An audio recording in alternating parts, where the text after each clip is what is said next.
Ya está con nosotros Sole Agüero para todas las noticias del mundo. Sole, y partimos con esta propuesta de Donald Trump a Netanyahu para terminar con el conflicto en Gaza. ¿Cómo estás? Sí, ¿cómo estás, Roberto? Bueno, una reunión que ocurrió ayer. De a poco hemos ido conociendo más detalles de esa propuesta que le hizo Donald Trump a Benjamín Netanyahu, que además ahora Donald Trump reiteró el ultimátum que le dio, porque está la propuesta, pero falta todavía que desde Hamás le den luz verde para comenzar a implementarla. Y eso es algo que todavía no ha ocurrido, pero hace poco se le preguntó a Donald Trump por este tema y dio un plazo de 3 o 4 días a Hamás para que responda cuál va a ser. 3 días. 3 a 4 días fue lo que señaló Trump, y les dijo que no hay mucho margen para negociar lo que ya se acordó, que bueno, es un plan que tiene 20 puntos y que, entre otras cosas, incluye la liberación de todos los rehenes que están todavía en manos de Hamás. Eso se concretaría en un plazo de 72 horas una vez que se apruebe esta propuesta. También contempla la desmilitarización de la Franja de Gaza, que es una exigencia ahí que Hamás ya había dicho que no iba a aceptar.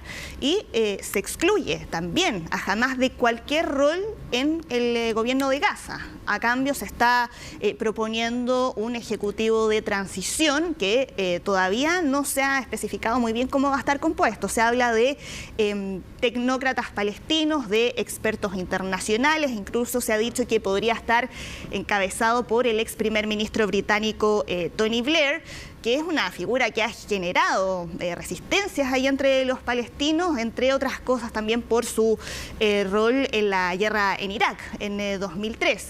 Pero también se dijo que los miembros de Hamás que depongan las armas van a recibir una amnistía. Y ha habido un cambio, Roberto, en relación a las declaraciones, no sé si te acuerdas, que había entregado Donald Trump en febrero de este año, cuando él decía que los gazatíes tenían que abandonar Gaza para permitir su reconstrucción.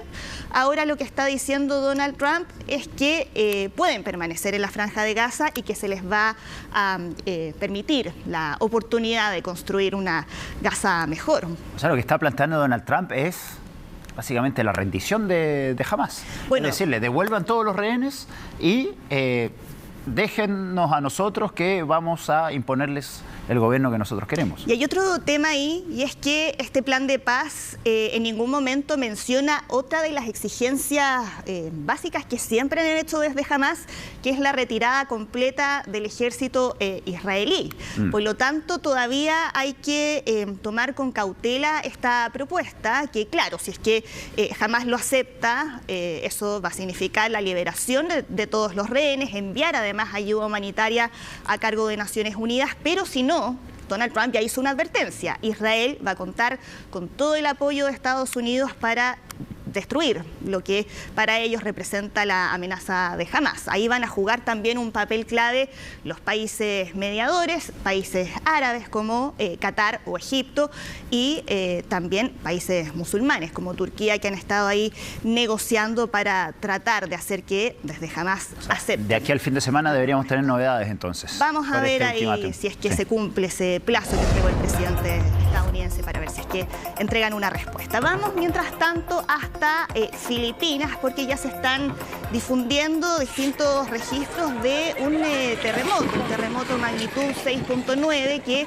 sacudió al centro de Filipinas con una amenaza de tsunami para algunas zonas de las costas de ese país, una alerta muy localizada que no significa alerta de tsunami para otros países. Ya se descartó que esto pueda tener alguna consecuencia en las costas de nuestro país, pero fue un sismo muy potente, a juzgar ahí por las imágenes, una profundidad de 10 kilómetros además. Ha golpeado principalmente a las provincias de Cebú y Bilirán, donde ya se pidió a los habitantes de esas zonas que se mantuvieran lo más alejados posibles de las costas, que por ningún motivo vayan a la playa.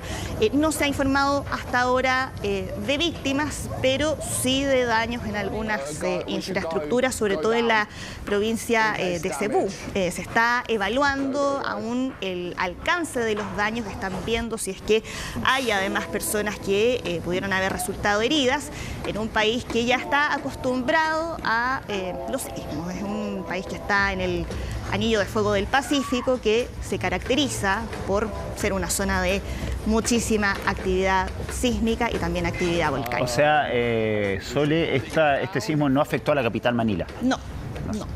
Ojo que Filipinas es un país muy turístico, hay muchísimos turistas, tal vez no en esta época del año que todavía hay temporada de lluvias, pero cuando ya pasa esta temporada de lluvias es un país muy turístico que tiene playas muy muy lindas. Habrá que ver entonces si este terremoto tuvo consecuencias en la infraestructura también turística de la zona. Y es un país precioso, tiene unas playas muy muy bonitas y por eso miles y miles de turistas van todos los años hasta este país para disfrutar de sus bondades. Sí, ahí ese registro que es parte de la estructura de una iglesia que se reporta entre los primeros daños materiales que ocasionó este terremoto. Un país católico, es colonia española. Además, sí, bueno, pero es un país sísmico, pero la mayoría de los sismos habitualmente suele ser moderado.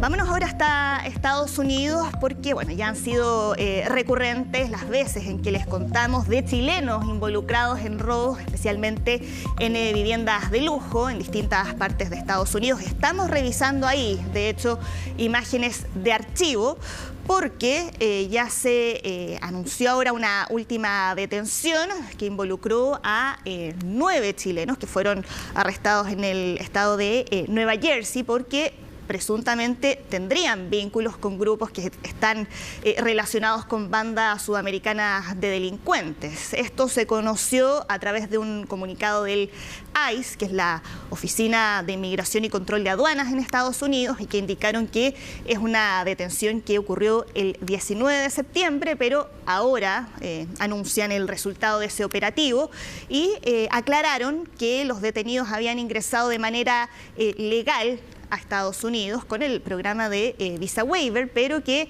violaron los términos de esa admisión porque estuvieron más tiempo del que permite esa visa y que además después pudieron determinar que la mayoría de ellos tenía un historial amplio relacionado con delitos en otros estados, en Florida, por ejemplo, especialmente en casas, en mansiones de lujo y sobre todo en locales comerciales, que son donde se han producido estos últimos robos que han estado protagonizadas por bandas compuestas por chilenos.